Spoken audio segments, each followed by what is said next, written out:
ಸ್ನೇಹಿತರೆ ನಮಸ್ಕಾರ. ಆಧ್ಯಾತ್ಮ ಚಾನೆಲ್ನಲ್ಲಿ ಅಪರಾಧ ಸಂಚಿಕೆ ಅಂತ ಬೈಕೋಬೇಡಿ.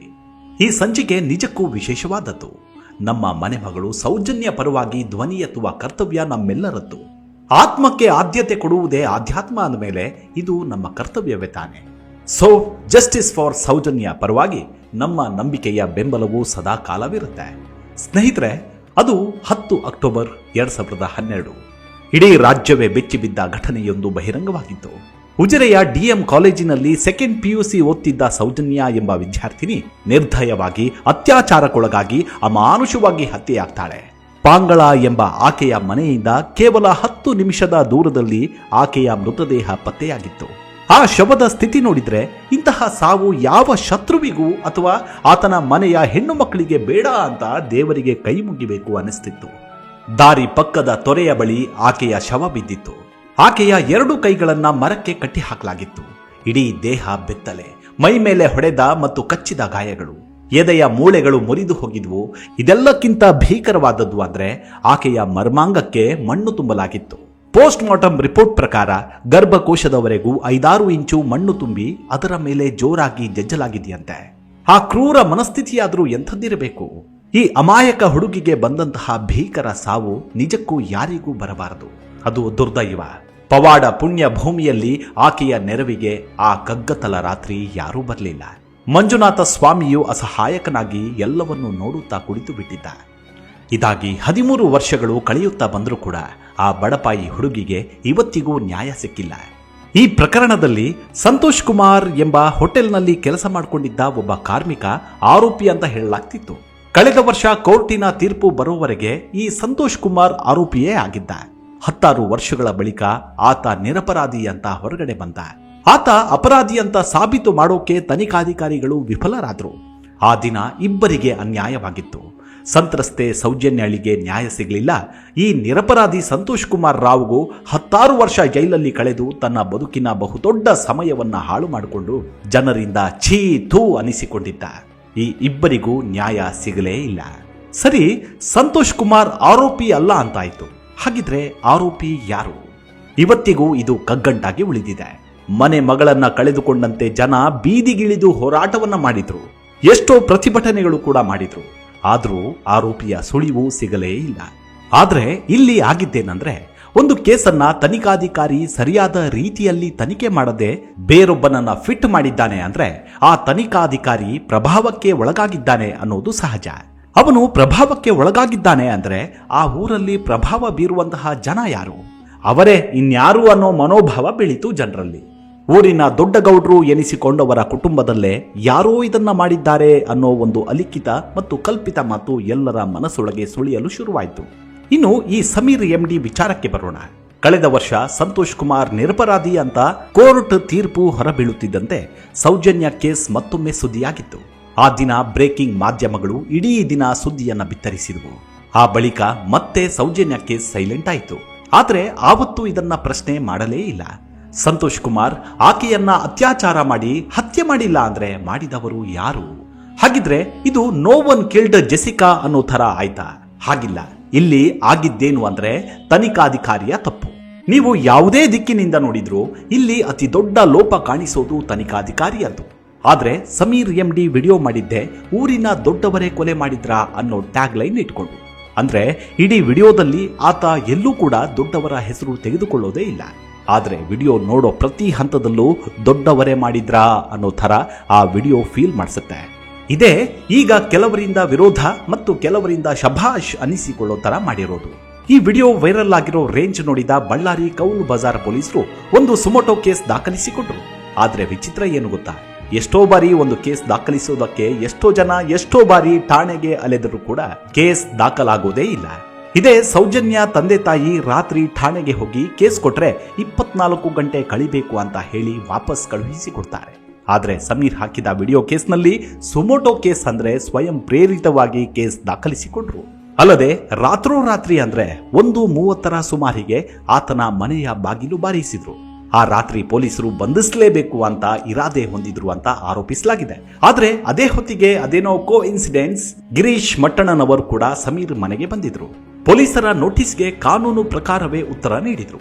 ಅಲ್ಲದೆ ತನಿಖೆಗೆ ಬೇಕಾದ ಎಲ್ಲಾ ರೀತಿಯ ಸಹಕಾರ ಕೊಡುವುದಾಗಿ ಹೇಳಿದ ಮೇಲೆ ಪೊಲೀಸರು ಅಲ್ಲಿಂದ ಹೊರಟು ಹೋದ್ರು.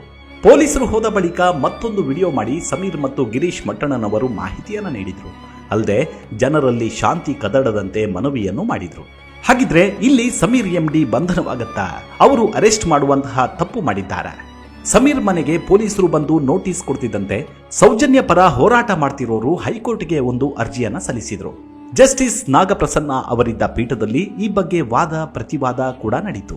ಇನ್ನು ಸರ್ಕ್ಯುಲರ್ ಪ್ರಕಾರ ಪೊಲೀಸರು ನೋಟಿಸ್ ಅನ್ನ ರಿಜಿಸ್ಟ್ರಾರ್ ಪೋಸ್ಟ್ ಮೂಲಕವೇ ಕೊಡಬೇಕು. ಹಿಂದೆ ವಾಟ್ಸಪ್ ಮೂಲಕ ನೋಟಿಸ್ ಕೊಟ್ಟಿದ್ರು ನಡೀತಿತ್ತು. ಆದರೆ ಈಗ ಹಾಗಿಲ್ಲ. ಈ ವಿಚಾರವಾಗಿ ನ್ಯಾಯಮೂರ್ತಿಗಳು ಪೊಲೀಸರ ಪರ ವಕೀಲರಿಗೆ ಪ್ರಶ್ನೆ ಮಾಡಿದ್ರು. ಅಲ್ಲದೆ ಯೂಟ್ಯೂಬರ್ನನ್ನ ಬಂಧಿಸೋ ಅರ್ಜೆನ್ಸಿ ಏನಿದೆ ಅಂತ ನ್ಯಾಯಮೂರ್ತಿಗಳು ಪ್ರಶ್ನೆ ಮಾಡಿದ್ರು. ರಾತ್ರಿ 10:45ಕ್ಕೆ ನೋಟಿಸ್ ಕೊಟ್ಟು ಬೆಳಗ್ಗೆ ವಿಚಾರಣೆಗೆ ಹಾಜರಾಗಿ ಅಂದ್ರೆ ಆತ ಹೇಗೆ ಬರಬೇಕು? ಆತನನ್ನ ಅರೆಸ್ಟ್ ಮಾಡೋದೇ ನಿಮ್ಮ ಉದ್ದೇಶವಾಗಿತ್ತಾ ಅಂತ ನ್ಯಾಯಮೂರ್ತಿಗಳು ಕೂಡ ಪ್ರಶ್ನೆ ಮಾಡಿದ್ದಾರೆ. ಹೀಗಾಗಿ ಸರ್ಕ್ಯುಲರ್ ಪ್ರಕಾರ ಮೊದಲು ನೋಟಿಸ್ ಸರ್ವ್ ಮಾಡಿ ಆ ಬಳಿಕ ಮುಂದಿನದೆಲ್ಲ ಅಂತ ತನಿಖಾಧಿಕಾರಿಗಳಿಗೂ ಸೇರಿ ಛೀಮಾರಿ ಹಾಕಿದ್ದಾರೆ. ಅಲ್ಲದೆ ಸಮೀರ್ ಕೊಟ್ಟಿದ್ದ ನೋಟಿಸ್ಗೆ ತಡೆಯಾಜ್ಞೆ ನೀಡಲಾಗಿದ್ದು ಮುಂದಿನ ವಿಚಾರಣೆವರೆಗೆ ಸಮೀರ್ನನ್ನ ವಿಚಾರಣೆಗೆ ಕರಿಬಾರದು ಅಂತ ಪೊಲೀಸರಿಗೆ ಸೂಚನೆಯನ್ನ ಕೊಟ್ಟಿದ್ದಾರೆ. ಸದ್ಯ ಸಮೀರ್ ವಿರುದ್ಧದ ಈ ಸುಮೋಟೋ ಕೇಸ್ಗೆ ಕೋರ್ಟ್ ಮಧ್ಯ ಪ್ರವೇಶಿಸಿದ್ದು ಅದನ್ನ ಕಾನೂನು ನೋಡಿಕೊಳ್ಳುತ್ತೆ. ಆದ್ರೆ ಇಲ್ಲಿ ನಮ್ಮ ಮೂಲ ಪ್ರಶ್ನೆ ಮಾತ್ರ ಹಾಗೆ ಉಳಿದಿದೆ. ಅದು ಸೌಜನ್ಯಾಳನ್ನ ಹತ್ಯೆ ಮಾಡಿದವರು ಯಾರು ಅನ್ನೋದು. ಸ್ನೇಹಿತರೆ, ಇಲ್ಲಿ ಸಂತೋಷ್ ಕುಮಾರನನ್ನ ಬಂಧಿಸಿದ ಮೇಲೆ ಸಾಕ್ಷ್ಯಾಧಾರ ಸಂಗ್ರಹ ಆರಂಭವಾಗುತ್ತೆ. ಅಕ್ಟೋಬರ್ 11ನೇ ತಾರೀಕು ಸಂಜೆ 6 ಗಂಟೆ ಹೊತ್ತಿಗೆ ಧರ್ಮಸ್ಥಳದ ಬಾಹುಬಲಿ ಗುಡ್ಡದ ಮೇಲೆ ಕುಕ್ಕಂದೂರಿನ ಸಂತೋಷ್ ರಾವ್ ಎಂಬಾತನನ್ನ ಕೆಲ ಸ್ಥಳೀಯರೇ ಹಿಡಿದು ಪೊಲೀಸರಿಗೆ ಒಪ್ಪಿಸಿದ್ರು. ಸಮೀರ್ ವಿಡಿಯೋದಲ್ಲಿ ಹೇಳಿದಂತೆ ಅವರು ಆ ದೊಡ್ಡ ಕುಟುಂಬದ ಮಗನೊಬ್ಬನ ಸ್ನೇಹಿತರಾಗಿದ್ರು ಅಂತ. ಆದ್ರೆ ಪೊಲೀಸರು ಅವನನ್ನೇ ಆರೋಪಿಯನ್ನಾಗಿ ಮಾಡಿದ್ರು. ಅವನಿಗೆ ತಮ್ಮ ಭಾಷೆಯಲ್ಲಿ ಪ್ರಶ್ನೆಗಳನ್ನ ಕೇಳಿ ಅವನೇ ಕೊಲೆ ಮಾಡಿದ್ದು ಅಂತ ಆತನ ಬಾಯಿಯಿಂದ ಹೇಳಿಸಿದ್ರು. ಆ ಬಳಿಕ ಸಾಕ್ಷ್ಯ ಸಂಗ್ರಹಕ್ಕೆ ಸಿದ್ಧರಾದ್ರು. ಆದರೆ ಆಮೇಲೆ ನಡೆದಿದ್ದೇ ಬೇರೆ. ಈ ಸಂತೋಷ್ ರಾವ್ ಮಾನಸಿಕವಾಗಿ ಆರೋಗ್ಯನಾಗಿರಲಿಲ್ಲ. ಇವನು ಅತ್ಯಾಚಾರ ಮಾಡಿ ಕೊಲೆ ಮಾಡುವುದಕ್ಕೆ ಸಾಧ್ಯವೇ ಇಲ್ಲ ಅಂತ ಕೆಲವರಿಗೆ ಅನಿಸ್ತು. ಇದಿಷ್ಟೇ ಅಲ್ಲದೆ 17 ವಯಸ್ಸಿನ ಹುಡುಗಿಯನ್ನ ಒಂದು ರಸ್ತೆ ಪಕ್ಕದ ತಗ್ಗು ಇಳಿದು ತೊರೆ ಪಕ್ಕಕ್ಕೆ ಎಳೆದೊಯ್ದು ಅತ್ಯಾಚಾರ ಮಾಡಿ ಹತ್ಯೆ ಮಾಡೋದು ಒಬ್ಬನಿಂದ ಆಗೋ ಮಾತಲ್ಲ. ಹೀಗಾಗಿ ಇದು ಒಬ್ಬನಿಂದ ಆದ ಕೃತ್ಯ ಅಲ್ಲ ಅಂತ ಕೋರ್ಟ್ ಕೂಡ ಒಪ್ಪಿಕೊಳ್ತು. ಹೀಗಾಗಿ ಆತ ನಿರಪರಾಧಿ ಅಂತ ಸಾಬೀತಾಯಿತು. ಆದರೆ ಹೀಗೆ ಮಾಡಿದವರು ಬೇರೆ ಯಾರೋ ಇದ್ದಾರೆ. ಅವರು ಪ್ರಭಾವಿಗಳೇ ಇದ್ದಾರೆ. ಅವರನ್ನ ಪೊಲೀಸರು ಕಾಪಾಡ್ತಿದ್ದಾರೆ ಅನ್ನೋ ಆರೋಪಗಳು ಕೇಳಿಬಂದವು. ಇಲ್ಲಿ ಪೊಲೀಸರ ತನಿಖೆ ಮತ್ತು ಜನರ ಊಹಾಪೋಹಗಳು ದೊಡ್ಡ ಗೌಡರ ಕುಟುಂಬದ ಕಡೆ ಬೆರಳು ಮಾಡುವಂತೆ ಹೋಗಿತ್ತು. ಇದಕ್ಕೆ ಇನ್ನೊಂದಷ್ಟು ಕಾರಣಗಳು ಅಂದ್ರೆ 10-20 ವರ್ಷಗಳ ಹಿಂದೆ ಅಲ್ಲಿ ನಡೆದಿದ್ದ ಇದೇ ರೀತಿಯ ಘಟನೆಗಳು. ಅದು ಮಾವುತ ಕುಟುಂಬದ ಜೋಡಿ ಕೊಲೆ ಕೇಸ್ ಇರಬಹುದು ಅಥವಾ ವೇದವಲ್ಲಿ ಕೇಸ್ ಇರಬಹುದು. ಆ ಕೇಸ್ಗಳಲ್ಲೂ ಇದೇ ರೀತಿ ತನಿಖಾಧಿಕಾರಿಗಳು ಸಾಕ್ಷ್ಯ ಸಂಗ್ರಹದಲ್ಲಿ ತಮ್ಮ ಅಸಡ್ಡೆಯನ್ನ ಪ್ರದರ್ಶಿಸಿದ್ರು. ಪೊಲೀಸರು ಸೌಜನ್ಯ ಕೇಸ್ನಲ್ಲಿ ನಿಜವಾದ ಆರೋಪಿಗಳನ್ನ ಬಂಧಿಸಿಲ್ಲ ಅಂತ ಹೋರಾಟ ಮಾಡಿದ ಮೇಲೆ ಆ ಕೇಸನ್ನ ಸಿಬಿಐಗೆ ವಹಿಸಲಾಯಿತು. ಸಿಬಿಐಗೆ ಕೊಟ್ರೆ ಇನ್ನೇನಿದೆ, ಅದು ಯಾರೇ ಇದ್ರೂ ಅವರನ್ನ ಬಂಧಿಸ್ತಾರೆ ಅಂತ ಅನೇಕರು ನಂಬಿದ್ರು. ಆದರೆ ಸಿಬಿಐನವರಿಗೆ ಅಲ್ಲಿ ತನಿಖೆ ಮಾಡೋಕೆ ಏನೂ ಉಳಿದಿರಲಿಲ್ಲ. ಪೊಲೀಸರು ತನಿಖೆ ಮಾಡಿ ಎಲ್ಲವನ್ನೂ ಹಳ್ಳ ಹಿಡಿಸಿದ್ರು. ಆದರೆ ಕೇಳಿಕೆಯ ಸಾಕ್ಷಿಯ ಆಧಾರದ ಮೇಲೆ ಸಿಬಿಐನವರು 319 ಅಡಿ ಅರ್ಜಿಯನ್ನ ಸಲ್ಲಿಸಿದ್ರು. ಬಹುತೇಕ ಜನ ಯಾವ ಪ್ರಭಾವಿ ವ್ಯಕ್ತಿಯ ಅಥವಾ ಕುಟುಂಬದವರ ಮೇಲೆ ಆರೋಪ ಮಾಡ್ತಿದ್ದಾರೋ ಅವರನ್ನ ವಶಕ್ಕೆ ಪಡೆದು ವಿಚಾರಣೆ ನಡೆಸ್ತೀವಿ, ನಮಗೆ ಅವಕಾಶ ಕೊಡಿ ಅಂತ ಕೋರ್ಟ್ಗೆ ಹೋದ್ರು. ಆದರೆ ಕೋರ್ಟ್ ಆತ ನೇರವಾಗಿ ಈ ಪ್ರಕರಣದಲ್ಲಿ ಭಾಗಿಯಾಗಿದ್ರೆ ಮಾತ್ರ ಅವಕಾಶ ಕೊಡೋದಾಗಿ ಹೇಳ್ತು. ಕೇವಲ ಅನುಮಾನದ ಮೇಲೆ ಯಾವುದೇ ವ್ಯಕ್ತಿಯನ್ನ ವಶಕ್ಕೆ ಪಡೆದು ವಿಚಾರಣೆ ನಡೆಸಲು ಅನುಮತಿಸಲು ಸಾಧ್ಯವಿಲ್ಲ ಎಂದಿತ್ತು. ಇನ್ನೊಂದು ವಿಚಾರ ಅಂದ್ರೆ, ಒಮ್ಮೆ ಕೋರ್ಟ್ ತೀರ್ಪು ಹೊರಡಿಸಿದ ಮೇಲೆ ಯಾವುದೇ ವ್ಯಕ್ತಿಯನ್ನ 319 ಅಡಿಯಲ್ಲಿ ಆರೋಪಿಯನ್ನಾಗಿ ಮಾಡಲು ಸಾಧ್ಯವಿಲ್ಲ. ತೀರ್ಪು ಬರುವುದಕ್ಕೂ ಮುನ್ನ ಇದಾಗಬೇಕಿತ್ತು ಅಂತ ಸಿಬಿಐ ಅರ್ಜಿಯನ್ನ ವಜಾಗೊಳಿಸಿದ್ರು. ಅಲ್ಲಿಗೆ ಸಿಬಿಐ ತನಿಖೆ ಕೂಡ ಮುಗಿದಂತಾಯಿತು. ಆದರೆ ಹೈಕೋರ್ಟ್ ಮೆಟ್ಟಿಲೇರಿ ಸೌಜನ್ಯ ಪರ ಹೋರಾಟಗಾರರು 2ನೇ ಬಾರಿಗೆ ಸಿಬಿಐ ತನಿಖೆಗೆ ಅನುಮತಿಯನ್ನ ತಂದರು. 2ನೇ ಬಾರಿಯೂ ಅಲ್ಲಿ ಹೆಚ್ಚಿನ ಪ್ರೋಗ್ರೆಸ್ ಏನು ಕಂಡು ಬರಲಿಲ್ಲ. ಹೀಗಾಗಿ ಈ ಮೊದಲು ಯಾವ ಚಾರ್ಜ್ ಶೀಟ್ ಸಲ್ಲಿಕೆಯಾಗಿತ್ತೋ ಅದರ ಅನ್ವಯ ವಿಚಾರಣೆ ನಡೆಯಿತು. ಪ್ರಾಸಿಕ್ಯೂಷನ್ ಬಳಿ ಆರೋಪಿ ವಿರುದ್ಧ ಅತ್ಯಾಚಾರ ಹತ್ಯೆ ಆರೋಪವನ್ನ ಸಾಬೀತು ಮಾಡುವ ಸಾಕ್ಷ್ಯಾಧಾರಗಳು ಇಲ್ಲ ಅಂತ ಆತನನ್ನ ಬಿಡುಗಡೆ ಮಾಡಲಾಯಿತು. ಇಲ್ಲಿ ಕೋರ್ಟ್ನ ವ್ಯಾಪ್ತಿ ಸೀಮಿತವಾದದ್ದು.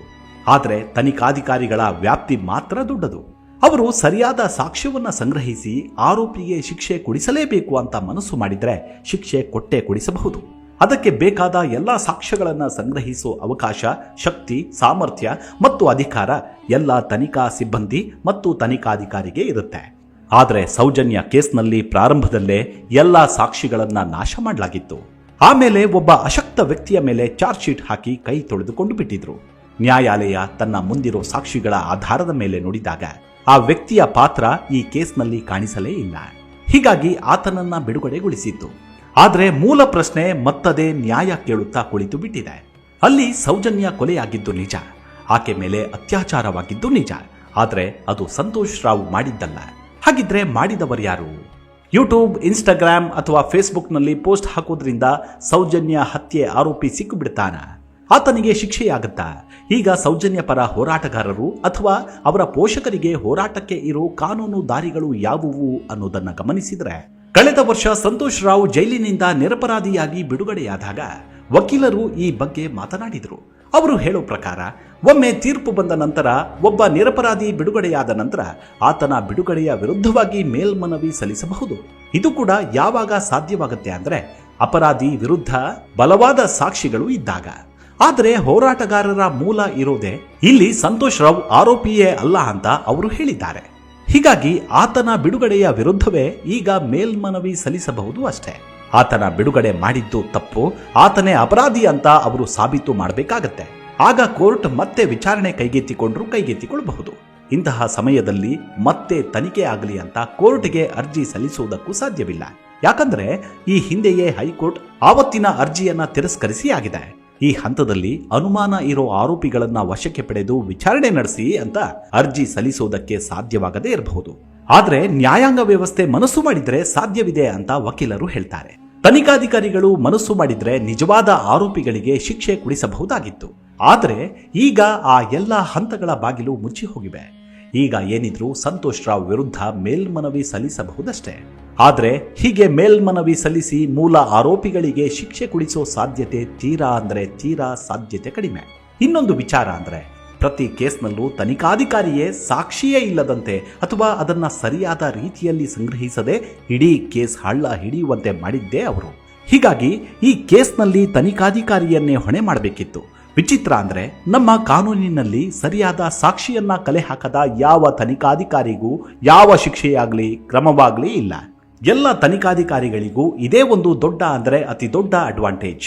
ಇತ್ತೀಚಿನ ಒಂದು ಸೈಟ್ ಹಗರಣ ಕೇಸ್ನಲ್ಲೂ ಕೂಡ ತನಿಖಾಧಿಕಾರಿಗಳೇ ಅಂತಿಮವಾದಂತಿದ್ದಾರೆ.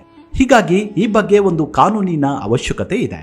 ಯಾಕಂದ್ರೆ ಸೌಜನ್ಯ ಕೇಸ್ನಲ್ಲಿ ಸಾಕ್ಷಿ ನಾಶವಾಗಿದ್ದೇ ಒಂದು ದೊಡ್ಡ ಸಾಕ್ಷಿ.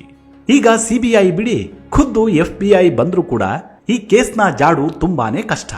ಆದ್ರೆ ತುಂಬಾ ಈಸಿ ಅಂದ್ರೆ ಆ ತನಿಖಾಧಿಕಾರಿಯನ್ನೇ ಲೆಫ್ಟ್ ರೈಟ್ ಅಂತ ಕ್ಲಾಸ್ ತಗೊಂಡು ವಿಚಾರಣೆಗೆ ಒಳಪಡಿಸಿದ್ರೆ ಸತ್ಯಾಂಶವು ಹೊರಬರುವುದು ನಿಶ್ಚಿತ.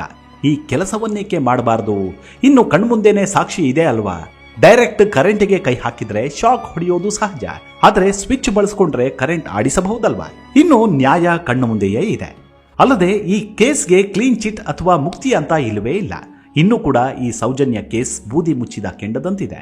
ಮಾತ್ರವಲ್ಲ, ಗಿರೀಶ್ ಮಟ್ಟಣ್ಣನವರೇ ಹೇಳ್ತಾರೆ, 2021ರಲ್ಲಿ ಆರೋಪಿ ಸ್ಥಾನದಲ್ಲಿರುವಂತಹವರು ಹೈಕೋರ್ಟ್ನಲ್ಲಿ ಈ ಕೇಸ್ ಬಗ್ಗೆ ನಮ್ಮನ್ನ ವಿಚಾರಣೆ ಮಾಡಬೇಡಿ ಅಂತ ಅಪೀಲ್ ಹೋದಂತಹ ಜಡ್ಜ್ಮೆಂಟ್ ಕಾಪಿಯ ದಾಖಲಾತಿ ಕೂಡ ತಮ್ಮ ಬಳಿ ಇರುವುದಾಗಿ ಹೇಳ್ತಾರೆ.